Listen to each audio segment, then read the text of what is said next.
সমাবেশের সম্মানিত সভাপতি, শাহালি থানার মঞ্চ ভূমিষ্ঠ অনুষ্ঠানের প্রধান অতিথি, ডাকসুর সাবেক ছাত্রনেতা, বাংলাদেশের ক্রীড়াঙ্গনের সূর্য সৈনিক, ক্রীড়াবিদ জনাব কায়সার আবিদ ভাই, মঞ্চ ভূমিষ্ঠ জাকের পার্টি স্থায়ী কমিটির অন্যতম সদস্য আলী ভাই, মঞ্চ ভূমিষ্ঠ জাকের পার্টি ঢাকা মহানগর উত্তরের বিপ্লবী সাংগঠনিক সম্পাদক আমিন ভাই সহ ছাত্র ফ্রন্ট, যুব ফ্রন্ট, মহিলা ফ্রন্ট, যুব স্বেচ্ছাসেবক ফ্রন্ট, স্বেচ্ছাসেবক ফ্রন্ট, সকল অঙ্গ সংগঠনের সবাইকে আমার পক্ষ থেকে সালাম। আসসালামু আলাইকুম ওয়া রাহমাতুল্লাহি ওয়া বারাকাতুহু। আমি আজকে শাহালি থানার, এটা আমার জন্মস্থান, এটা আমার জন্মভূমি, আমি এই এলাকারই সন্তান, আমি জাকের পার্টি করি। আমি জাকের পার্টির পক্ষ থেকে এই এলাকার মা, বোন, ভাই সবাইকে বলবো যে এই এলাকার সন্তান হিসাবে আপনারা সবাই এবার গোলাপ ফুলে একটা করে ভোট দিবেন। গোলাপ ফুলে ভোট দিলে আপনার সন্তান, আপনার কেউ ভাই, কেউ চাচা যদি মহান সংসদে যেতে পারে তাহলে এই এলাকারই উন্নয়ন হবে, এটা আমি দৃঢ়ভাবে আপনাদেরকে বলতে পারি। সর্বোপরি একটা কথা বলতে চাই, আমরা 1971 সালে এই বাংলাদেশের স্বাধীনতার সার্বভৌমত্ব পেয়েছি, কিন্তু প্রকৃত স্বাধীনতা আমরা এখনো পাইনি।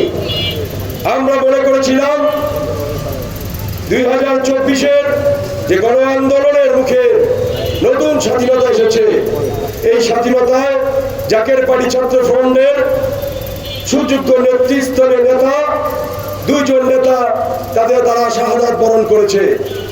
আমরা মনে করেছিলাম যে তাদের এই রক্তের বিনিময়ে নতুন বাংলাদেশ বিনির্মাণে জাকের পার্টি সহ যারা এই দেশটাকে ভালোবাসে সবাই সম্মিলিতভাবে একটি সোনার বাংলাদেশ গঠন করবে। আমাদের পার্টির মহামান্য চেয়ারম্যান মহোদয় ঐক্যের ডাক দিয়েছিলেন, ঐক্যবদ্ধভাবে তার নেতৃত্বে একটি সুন্দর সুজলা সফলা শস্য শ্যামলা সোনার বাংলাদেশ গঠন করবে। আসলে আমরা যদি স্বাধীনতার পরবর্তী সময়ে এই 54 বছরে পালা পরিবর্তনের যারা এই দেশে ক্ষমতায় এসেছেন, তারা ক্ষমতার ভাগাভাগি করেছেন, দেশের উন্নয়নে ওইরকম কোনো অবদান যে ছিল যে না, যে ভ্রাতৃত্ব বা বৈষম্যের যে ব্যাপারটা নিয়ে 24-এর গণ আন্দোলন হয়েছে, সেই বৈষম্যের শিকার এখন পর্যন্ত হচ্ছে। যদি জাকের পার্টি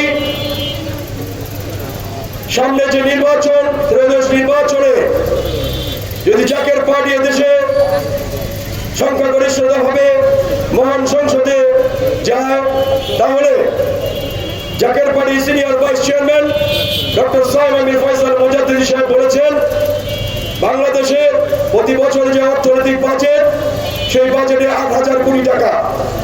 তো 8,000 কোটি টাকা যদি 8,000 লক্ষ কোটি টাকা, 8 লক্ষ কোটি টাকা বাজেট, তো এই বাজেট যদি আমরা বাংলাদেশের 64 জেলায় সমভাবে যদি বন্টন করি, তাহলে এই দেশ 3 বছরের মধ্যে স্বয়ংসম্পূর্ণ একটা দেশ হিসেবে রূপান্তরিত হবে। অথচ এদেশে স্বাধীনতা পরবর্তী সময়ে প্রতি বছরই বাজেট হয়েছে, হাজার হাজার কোটি টাকা বাজেটে আসছে, কিন্তু দেশের উন্নয়নের ওইরকম কোনো সমাধান আমরা পাইনি। তাই আপনাদেরকে আমরা, যদি জাকের পার্টি যদি আগামী সংসদ নির্বাচনে সরকার গঠন করে, তাহলে আমাদের এই মিরপুরে গ্যাসের কিছু সমস্যা আছে, সেই সমস্যা আমরা অবশ্যই সমাধান করব। এই মিরপুরে যানজটের একটা সমস্যা আছে, অবশ্যই আমরা যানজট সমস্যার সমাধান করব। আর মাদক মুক্ত ঢাকা 14 আসন করবে জাকের পার্টি। এই বলে আমি আমার বক্তব্য শেষ করছি।